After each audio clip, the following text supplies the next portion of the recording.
താനൂരിൽ നിന്നും വീട് വിട്ടിറങ്ങിയ രണ്ട് പെൺകുട്ടികളെ മുംബൈയിൽ നിന്നും തിരൂർ പോലീസ് താനൂർ റെയിൽവേ സ്റ്റേഷനിൽ എത്തിച്ചു. ഒപ്പമുണ്ടായിരുന്ന യുവാവിനെ പോലീസ് കസ്റ്റഡിയിലെടുത്ത് വിശദമായി ചോദ്യം ചെയ്തു വരികയാണ്.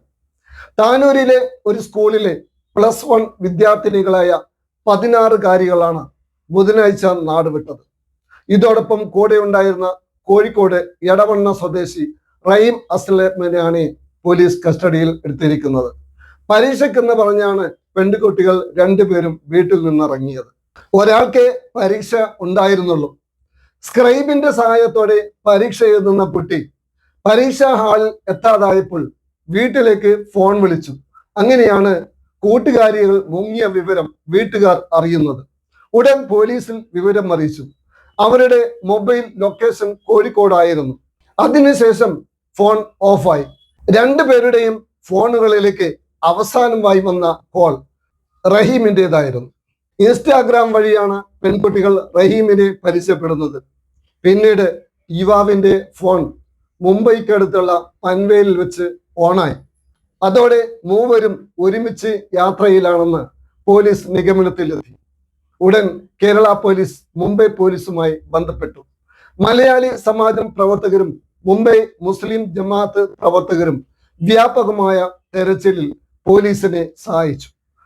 ഏറെ അന്വേഷണം നടക്കുന്നതിനിടയിലാണ് മുംബൈ ഛത്രപതി ശിവാജി ടെർമിനൽ റെയിൽവേ സ്റ്റേഷനടുത്തുള്ള മലയാളിയായ ലൂസി എന്ന സ്ത്രീ നടത്തുന്ന ബ്യൂട്ടി പാർലറിൽ ഇവരുള്ളതായി പോലീസ് കണ്ടെത്തിയത്.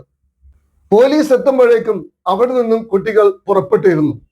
നീണ്ട മുടിയുണ്ടായിരുന്ന പെൺകുട്ടികൾ മുടി കട്ട് ചെയ്ത് സ്റ്റൈലാക്കി ഫേസിൽ കാര്യമായ പരിചരണങ്ങൾ നടത്തി. താനൂർ പോലീസ് സംഘം വെള്ളിയാഴ്ച മുംബൈയിലെത്തി. മുംബൈയിൽ നല്ല പരിചയമുള്ള ആളാണ് റഹീം.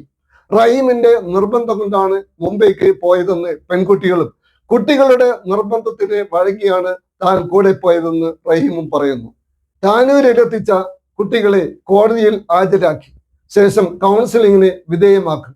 റഹീമിനെ കൂടുതൽ ചോദ്യം ചെയ്യും. താനൂർ ഡിവൈഎസ്പി പി പ്രമോദർ, CI ജോണി ജെ മറ്റം, SIമാർ എന്നിവരുടെ നേതൃത്വത്തിലുള്ള സംഘത്തിന്റെ കൂട്ടമായ പരിശ്രമത്തിന്റെ ഭാഗമായാണ് അന്വേഷണം വിജയകരമായി നടത്താൻ കഴിഞ്ഞത്. മുടി വെട്ടാനോ അല്ലെങ്കിൽ ബ്യൂട്ടി പാർലറിൽ പോകാനോ വീട്ടിൽ നിന്ന് അനുവാദം ഉണ്ടായിരുന്നില്ല. അതുകൊണ്ടാണ് തങ്ങൾ ഇങ്ങനെ ചെയ്തതെന്നാണ് പെൺകുട്ടിയുടെ വാദം. ഏതായാലും ഇതിന്റെ പിന്നാമ്പുറത്തേക്ക് കൂടുതൽ അന്വേഷണം നടത്തി വരികയാണ് പോലീസ്. This news by Jayanathan desk.